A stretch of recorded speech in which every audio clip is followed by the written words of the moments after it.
The research vessel Aurora drifted silently through the Carina Nebula's outer rim, its sensors scanning the mysterious radiation patterns that had drawn Earth's attention. Dr. Sarah Chen stood at the observation deck, her dark eyes reflecting the swirling cosmic gases outside. After 15 years of deep space exploration, humanity had finally found something extraordinary: energy signatures that defied known physics. Dr. Chen, we're picking up an anomaly, Lieutenant Marcus Rodriguez called from his station. Something's displacing the nebula gases, something big. Sarah rushed to the sensor display, her heart racing. The readings showed a massive object emerging from what appeared to be a fold in space itself.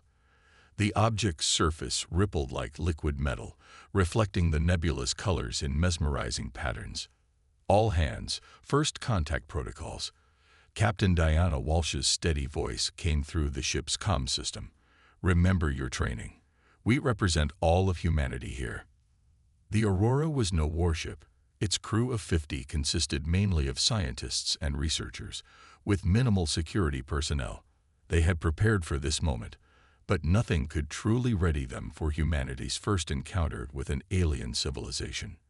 The alien vessel dwarfed the Aurora, its hull adorned with intricate patterns that seemed to shift and change. As they watched, a beam of soft blue light enveloped their ship. "They're scanning us," Rodriguez reported, his fingers dancing across his console. "Our systems remain operational. No signs of hostile intent." A voice filled the bridge, speaking in perfect English. "Vessel of unknown origin, you have entered territory claimed by the Kraxan Empire. Identify yourselves." Captain Walsh stepped forward. "I am Captain Diana Walsh of the Earth research vessel Aurora. We come in peace, seeking knowledge and peaceful contact with other civilizations." There was a pause before the voice returned. "Earth, unknown. Species, unknown. Your technology is primitive. You will submit to inspection and classification." Before anyone could respond, shimmering fields of energy appeared throughout the ship, materializing into tall, humanoid figures. Their bodies were covered in what looked like flowing silver liquid, with multiple pairs of glowing eyes arranged in geometric patterns across their faces. "Captain," Dr. Chen whispered, "their technology. It's beyond anything we theorized possible." The Kraxan beings moved through the ship with an air of casual superiority, examining equipment and crew members alike. Their touch left traces of silvery residue on everything they inspected, residue that seemed to transmit data back to their ship. One of them approached Dr. Chen's research station, where her team had been studying the nebula's unique properties. The alien paused, its eyes flickering rapidly as it processed the information displayed. "These calculations," it spoke, its voice resonating directly in their minds. "They are incorrect. Primitive." Yet, the beam turned to its companions, communicating in pulses of light that danced across their surfaces. Dr. Chen stepped forward, her scientific curiosity overcoming her caution. "We're studying the quantum fluctuations in the nebula's core. If you'd be willing to share your knowledge." The alien's response was immediate and dismissive. "You experiment with forces beyond your comprehension. Your mistakes could destabilize this entire sector." It raised what passed for its arm, and Sarah's research station began to disintegrate, years of work dissolving into nothing. "Wait," she protested, reaching for the console. Security Officer James Martinez moved to intervene, his hand instinctively going to his sidearm. The Kraxan's reaction was instantaneous. The air itself seemed to crystallize, immobilizing everyone on the bridge. "Weapons," the alien's voice thundered in their minds. "You dare to threaten the Kraxan?" "No," Captain Walsh managed to say through the crystallized air. "We mean no threat." Officer Martinez was merely silence. The word carried the weight of imperial decree. "Your species requires evaluation. You will be cataloged, studied, and assigned your proper place in the Empire. Resistance is unwise." The crystallized air began to flow like water, herding the crew into groups. Dr. Chen watched in horror as her colleagues were systematically separated. Scientists in one group, technical crew in another, command staff in a third. "Captain," Sarah called out as she was pulled away from her station, "the quantum readings. They're spiking." The nebula outside had begun to pulse with an angry red light. The Kraxan beings paused their cataloging, their surfaces rippling with what might have been concern. "The primitives have destabilized the quantum field," one announced. "This sector is no longer safe for study." "Then we will take what we need and withdraw," another responded. "These specimens will suffice for proper classification of their species."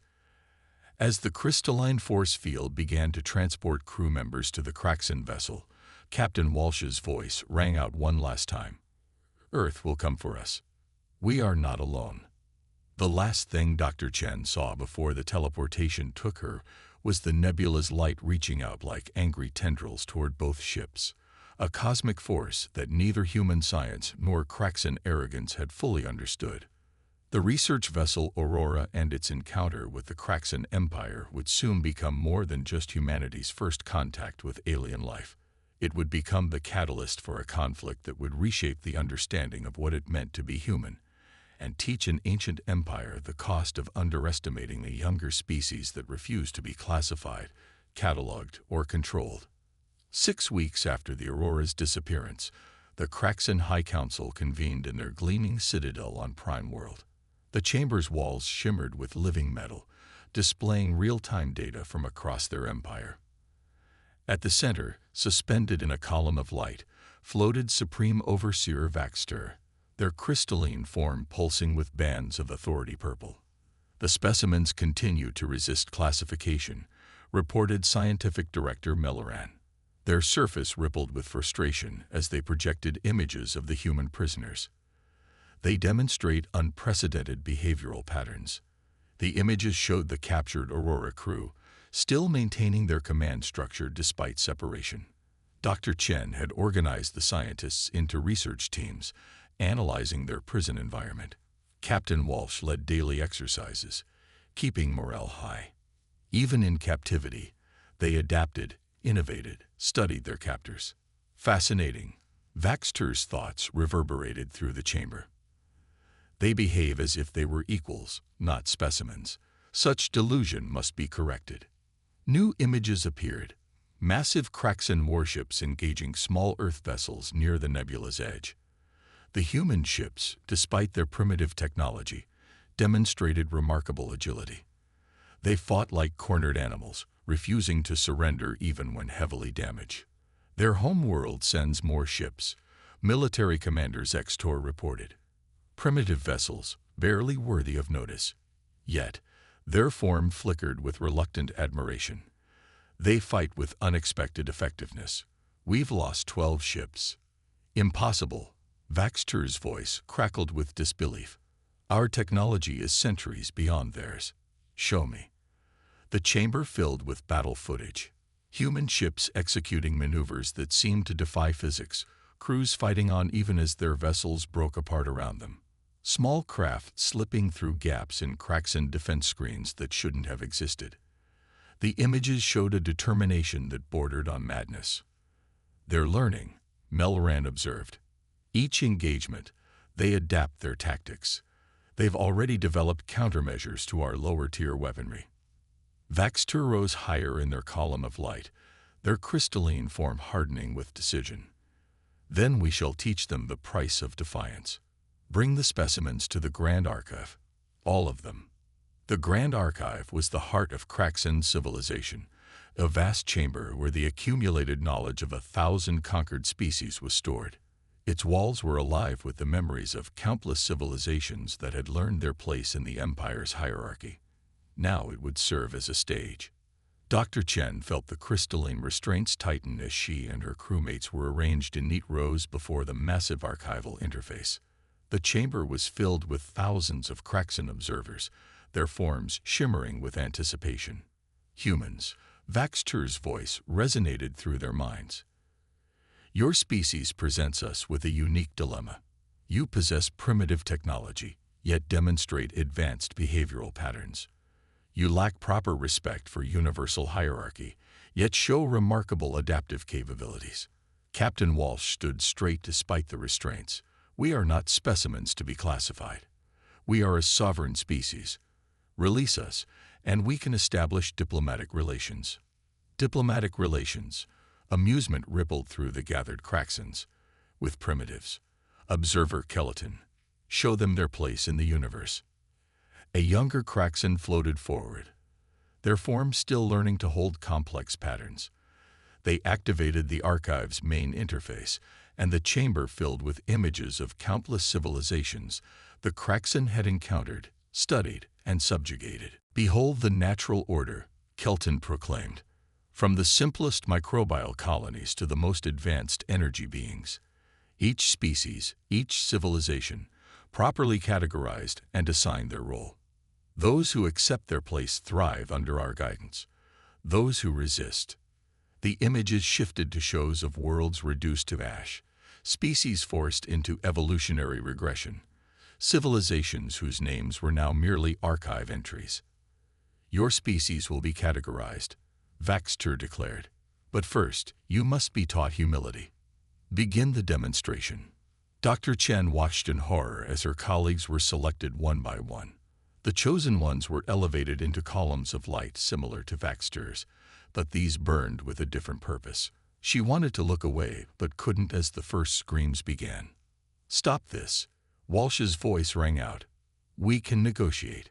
There's so much we could learn from each other. Indeed, Vaxter agreed. You are learning now, learning your insignificance. But something unexpected happened. As the Craxans began their demonstration, the humans didn't beg. They didn't break. Instead, they started to sing. It began with an old Earth military hymn, voice after voice joining in despite the pain, despite the horror.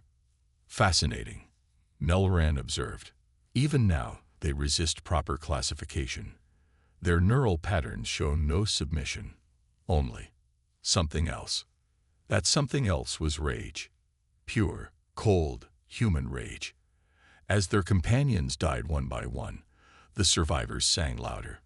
Their eyes locked onto their captors, memorizing every detail, every face, every pattern of light that distinguished one Craxan from another.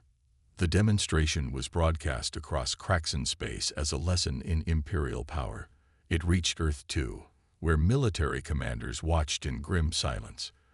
But the Craxans, in their arrogance, had made a fundamental mistake. They thought they were breaking humanity's spirit. Instead, they were forging it into something new, something terrible. The last thing Dr. Chen saw before her own column of light flared was young Kelton, recording her neural patterns, still fascinated by how humans faced death. She smiled at the young observer, and for the first time in their existence, a Craxan felt fear. They didn't understand. They had killed Earth's finest scientists, diplomats, and explorers. But they had also killed someone's daughter, someone's brother, someone's loved one. They hadn't just attacked humans. They had attacked humanity itself, and humanity would respond.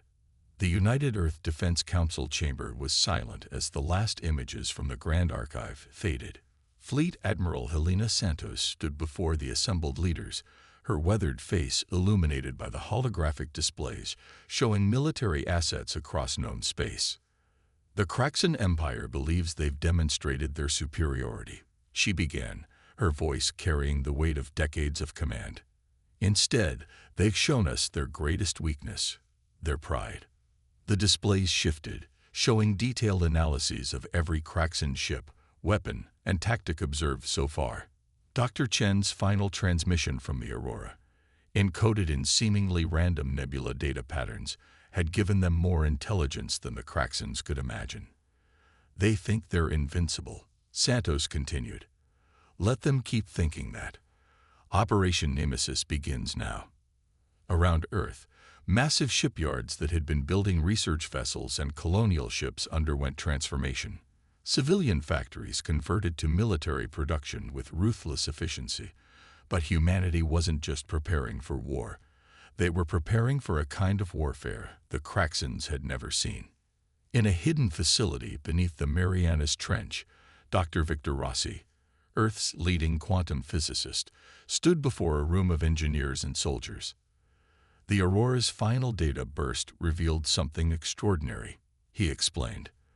The Kraxans don't actually understand quantum mechanics as well as they think they do. Their technology is advanced, yes, but it's also predictable. He displayed equations showing how Kraxan ships manipulated spacetime. They'd been doing the same things the same way for so long. They've stopped innovating. We can use that. The first of the new ships emerged from the shipyards 3 months later. They weren't the massive battleships the Kraxans would expect. Instead, they were small, agile vessels incorporating technology that seemed primitive but held deadly secrets. Ghost Fleet Alpha, you are cleared for deployment, Santos announced from her command center. Remember the Aurora. Remember them all. The Ghost Fleet vessels looked like normal transport ships, running on conventional engines. But inside, they carried Dr. Rossi's quantum inhibitors, devices that could disrupt the very principles the Kraxans relied on. Their hulls were coated with materials that absorbed scanner signals instead of reflecting them. They were invisible not through advanced technology, but through the absence of it. On the Kraxan Prime world, young observer Kelton reviewed the latest data on human activities. Something bothered them about the patterns they were seeing, or rather, the patterns they weren't seeing. Supreme Overseer, they communicated urgently to Vaxter. The humans are disappearing. Explain, Vaxter commanded. Their ships, their communications, their energy signatures, they're all decreasing, but not in a way that suggests defeat. It's as if Kelton's form rippled with uncertainty, going dark. Vaxter dismissed the concern. They're hiding, like all primitive species do when faced with superior power. Continue monitoring. But Kelton couldn't shake their unease. They had been there in the Grand Archive. They had seen something in Dr. Chen's smile that haunted them. The humans hadn't died like specimens. They had died like warriors preparing for battle. The first sign that something was wrong came from a remote Kraxan mining outpost. All contact simply ceased. When investigators arrived, they found the facility intact but completely inoperable. Every piece of advanced technology had been reduced to its base components, rendered useless by some unknown force. Then it happened again, and again. Military bases, research stations, communication relays, all falling silent. No signs of battle, no distress calls, just silence. The Kraxan Empire had never faced an enemy they couldn't see, couldn't classify, couldn't understand. Impossible. Military Commander Xtor raged as another battle group reported systems failure. Their technology is primitive. How are they doing this? The answer came in the form of a simple text message, broadcast on frequencies so old the Kraxans had stopped monitoring them. You took our best and brightest. You killed them to make a point. Now we're making ours. No warning, no mercy, no classification needed. Admiral Santos stood on the bridge of her flagship, watching the tactical display as Ghost Fleet vessels struck from nowhere, their quantum inhibitors turning Kraxan technology against itself. Send the second phase signal, she ordered. Across human space, hidden transmitters activated. The messages they broadcast were simple, old radio signals, primitive binary code, ancient maritime patterns. To the Kraxans, they looked like background noise. To human ships waiting in the darkness, they were a symphony of coordination. They're not just attacking our technology, Scientific Director Melloran realized too late. They're attacking our understanding of how the universe works. They're forcing us to fight at their level. In the Grand Archive, Kelton accessed the records of the Aurora's crew one last time. Looking at their faces, they finally understood what that smile had meant. The humans hadn't been classified that day. They had been weaponized. The storm wasn't coming. It was already here, hidden in plain sight, wrapped in technology so primitive the Kraxans had dismissed it. And it was about to teach an ancient empire the true meaning of evolution: adapt or die. On the edges of Kraxan space, a massive Imperial warship drifted powerless, its once brilliant hull now dark and lifeless. Inside, Commander Zextor's crystalline form pulsed with weak emergency power as they recorded what might be their final observations. "They are not fighting like primitives," their message began. "They are fighting like ghosts." The human assault had evolved into something the Kraxan military had never encountered in their thousands of years of conquest. Instead of direct confrontation, Earth's forces struck like a virus, turning the Empire's technological superiority into a weakness. Admiral Santos stood in Earth's quantum-shielded command center, watching as green dots representing Ghost Fleet vessels moved through Kraxan territory. "Status report on Operation Blackout," she ordered. "Phase 3 complete, Admiral," her tactical officer responded. 70% of Kraxan command and control nodes are dark. Their quantum communication network is fragmenting. The humans had discovered something the Kraxans had forgotten over their long reign: the power of simplicity. While Kraxan ships relied on quantum-entangled networks for everything from life support to weapons, human vessels carried backup systems running on principles as old as electricity itself. In a secure lab on Mars, Dr. Rossi and his team monitored the effects of their quantum inhibitors. "It's beautiful," in a way, he mused, watching as another cluster of Kraxan ships went dark. They built their empire on quantum manipulation, never considering what would happen if those manipulations were disrupted. The inhibitors didn't just affect Kraxan technology. They created zones where quantum probability itself became unpredictable. In these areas, the Kraxans' advanced systems couldn't function, while human technology, based on simpler principles, worked perfectly. On Prime World, Supreme Overseer Vaxtur faced growing unrest. "How are primitives defeating our most advanced defenses?" demanded members of the High Council. Observer Kelton, now tasked with understanding human strategy, had a disturbing answer. "They are not trying to match our advancement," they reported. "They are nullifying it. Every technology we developed to rise above primitive warfare, they have found a way to turn it off." The Ghost fleets struck with devastating precision. A Kraxan battleship would detect a seemingly damaged human vessel, move to capture it, and suddenly find itself trapped in a quantum nullification field. Its crew, used to relying on advanced technology for everything, would be helpless as human boarding teams using mechanical weapons and analog equipment took control. "Another battle group has gone silent," reported a Kraxan commander. "We can't track them, can't communicate with them. They're just gone." The psychological impact was devastating. Kraxan crews, once confident in their technological superiority, now jumped at shadows. Every piece of debris could be a human trap. Every system failure could be the prelude to an attack. Admiral Santos received a priority message from one of her Ghost Fleet commanders. "Admiral, we've confirmed that the Kraxans are abandoning their outer territories. They're consolidating around their core worlds." "Perfect," Santos smiled grimly. "They're doing exactly what we expected. Launch Phase 4. Phase 4 was humanity's masterstroke. As the Kraxan Empire contracted, trying to protect its core worlds, human scientists had been studying the quantum wake left by their retreating ships. Each jump through space left traces that Dr. Rossi's team could analyze and predict. "They follow patterns," Dr. Rossi explained to the Defense Council. "Even their retreat is based on mathematical protocols established thousands of years ago. We can use that." The next wave of human attacks didn't target Kraxan ships or bases. Instead, Ghost Fleet vessels equipped with specialized quantum beacons began appearing at precisely calculated points in space. Each beacon emitted signals that seemed harmless, until they began to resonate with the quantum wake patterns left by Kraxan ships. The effect was catastrophic.